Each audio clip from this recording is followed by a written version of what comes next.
बिस्मिल्लाहिर्रहमानिर्रहीम। अस्सलाम वालेकुम मेरे प्यारे दोस्तों। अगर आप ये वीडियो देख रहे हैं तो समझ लीजिए कि अल्लाह ने आपको रमजान के 12वें रोजे तक पहुंचा दिया है। सोचिए, कितने लोग थे जो पिछले रमजान हमारे साथ थे लेकिन आज हमारे बीच नहीं है, और हम अब भी सांस ले रहे हैं, रोजा रख रहे हैं। ये सिर्फ हमारी ताकत नहीं, ये अल्लाह की रहमत है। आज की वीडियो बहुत खास है क्योंकि आज मैं आपको बताने वाली हूँ रमजान के 12वें रोजे की इबादत कैसे करें। सुबह से लेकर रात तक पूरा अमल, ऐसा अमल जो आपके दिल को बदल दे, ले आपकी दुआओं को कबूलियत तक पहुंचा दे और आपकी तकदीर को रोशन कर दे। वीडियो को आखिर तक जरूर देखें क्योंकि आखिर में मैं एक ऐसा खास अमल बताऊंगी जो 12वें रोजे में जरूर करना चाहिए। हमारे रोजों की शुरुआत सहरी के वक्त से होती है। इबादत की शुरुआत नियत से होती है। सहरी के वक्त उठते ही दुआ दिल से पढ़िए।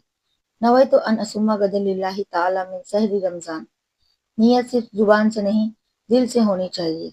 और फिर सहरी में ये खास अमल करें, कम से कम 2 रकात नमाज तहज्जुद की पढ़ें, 100 बार अस्तगफिरुल्लाह पढ़ें।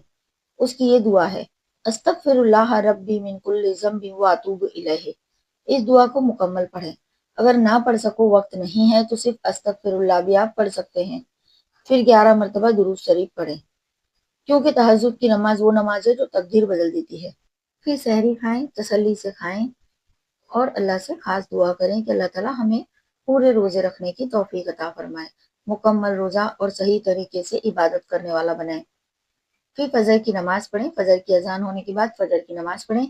फजर की नमाज के बाद ये अमल जरूर करें, 100 बार सुबहान अल्लाह पढ़ें, 100 बार अल्हम्दुलिल्लाह पढ़ें, 100 बार अल्लाहु अकबर और 100 बार ला इलाहा इल्लल्लाह पढ़ें। फिर 10 मिनट कुरान की तिलावत करें। अगर आप ज्यादा नहीं पढ़ सकते तो कुरान की सिर्फ एक पेज भी आप पढ़ लें, लेकिन तर्जुमे के साथ पढ़ें। आज 12वें रोजे में कोशिश करें कि कम से कम एक रुकू समझ कर पढ़ें। खास बात, रोजे की हालत में इन बातों का खास ध्यान रखें। रोजा सिर्फ भूखे रहने का नाम नहीं, रोजा अपनी जुबान को संभालने का नाम है। रोजे में गीबत से बचें, झूठ ना बोलें, किसी का दिल ना दुखाएं। अगर कोई झगड़ा करे तो सिर्फ ये कहें, मैं रोजेदार हूँ। आज का दिन सबर का दिन बनाइए। अब जानिए जोहर के बाद का अमल। जोहर की नमाज के बाद 4 रकात नफिल नमाज पढ़ें, 313 बार या रहमान पढ़ें। या रहमान पढ़ने से दिल नर्म होता है, घर में रहमत आती है और रिस्क में बरकत होती है। जोहर की नमाज पढ़ने के बाद, इन अमल को करने के बाद थोड़ा सा आराम कर ले, क्योंकि ये वक्त बहुत सुस्ती वाला होता है। रोजेदार थोड़ा गुस्से में आ जाता है, थोड़ा उसको फील होता है कि मैंने रोजा रखा हुआ है। तो आप थोड़ा सा आराम कर लें ताकि आपको सुकून मिल जाए। फिर आता है असर का वक्त। ये बहुत ही खास वक्त होता है, इसमें दुआ की घड़ी होती है। असर के बाद का वक्त बहुत कीमती होता है। इफ्तार से पहले 20 मिनट सिर्फ दुआ के लिए रखें। असर की नमाज अदा करने के बाद आयत करीमा पढ़ें, 313 मरतबा पढ़ें। ये बहुत मुफीद है। इस अमल को करने से आपकी तमाम परेशानियां हल हो जाएगी। और जो दुआ मैं आपको बता रही हूँ, इस दुआ को ज्यादा से ज्यादा पढ़ें। अल्लाहुम्मा इन्नका अफून तुहिब्बु अफ़्वा फ़ाफ़ु अन्नी। ये दुआ बहुत मुजरब है। इस दुआ को जरूर पढ़ें और अपने हाथ उठाकर रो रो कर अल्लाह से दुआ करें। अपने गुनाहों की माफी मांगे, अपने बच्चों के लिए दुआ करें और अपने मरहूमीन रिश्तेदारों के लिए दुआ करें। अब आता है इफ्तार का वक्त। इफ्तार का वक्त वो वक्त है जो दुआ कभी रद्द नहीं होती। इस वक्त में कभी भी दुआ आपकी, आप जो चाहे वो मांगे, अल्लाह इस दुआ को कभी रद्द नहीं करेगा। कम से कम 5 मिनट पहले दस्तरखान पर बैठ जाएं और अपनी हाजतों को अल्लाह ताला के सामने रख दें। अपना दिल खोल कर मांगे, जितना चाहो इतना मांगे। जो जरूरत है वो अल्लाह ताला आपको सब कुछ अता करेगा। खजूर से रोजा खोलें और इस दुआ को पढ़ें। सबसे पहले बिस्मिल्लाह पढ़कर खजूर खा लें, उसके बाद इस दुआ को पढ़ें, अल्लाहुम्मा इन्नका लक़सुमतु व बिका आमनतु व अलैका तवक्कलतु व अला रिज़्क़िका अफ़्तरतु फ़तक़ब्बल मिन्नी। याद रखें, इफ्तार में बेफजूल खर्ची नहीं करनी चाहिए, सादगी से अपनाना है। क्योंकि मगरिब का वक्त शुक्रगुजार होने का वक्त होता है। ये बहुत खास वक्त होता है जब रोजेदार अपना रोजा इफ्तार करता है। मगरिब की नमाज के बाद 2 रकात नफिल नमाज पढ़ें। फिर 33 बार सुबहान अल्लाह पढ़ें, 33 बार अल्हम्दुलिल्लाह और 34 बार अल्लाहु अकबर पढ़ें। एक मरतबा आयतुल कुर्सी पढ़ें।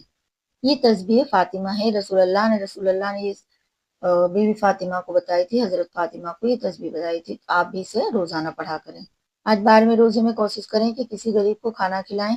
अगर खुद नहीं खिला सकते तो किसी रोजेदार को पानी ही पिला दें। अब आता है आखिरी नमाज का वक्त, यानी कि ईशा की नमाज का वक्त। ईशा की नमाज मुकम्मल पढ़ें। तरावी आप पढ़ सकें तो पूरी मुकम्मल पढ़ें, ना पढ़ सके तो कोई हर्ज नहीं है औरतों के लिए। मर्द हजरात ईशा और तरावी पूरी पढ़ें। अगर मस्जिद नहीं जा सकते तो घर में पढ़ें। तरावी में ध्यान रखें, हर आयत को समझने की कोशिश करें। रमजान सिर्फ गिनती के रोजे पूरे करने का नाम नहीं है, ये दिल की सफाई का महीना है। इशा की नमाज और तरावी अदा करने के बाद कुछ जिक्र अस्कार करें, दुरूद पाक पढ़ें और कुरान की तिलावत करें। चले अब बताती हूँ वो खास सीक्रेट अमल जो मैंने आपको स्टार्टिंग में कहा था। वो खास अमल है 12वें रोजे में करती हूँ। रात को सोने से पहले 2 रकात नफिल नमाज पढ़ें, 1000 बार ला इलाहा इल्ला अंता सुब्हानका इन्नी कुन्तु मिनज़ ज़ालिमीन पढ़ें।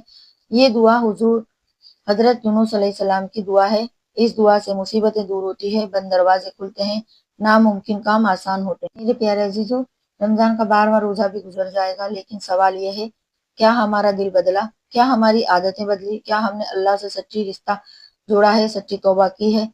आज से फैसला कीजिए कि बाकी बचे रमजान को ऐसे जिएंगे जैसे हमने आखिरी रमजान जीना है। ये हमारी जिंदगी का आखिरी रमजान हो।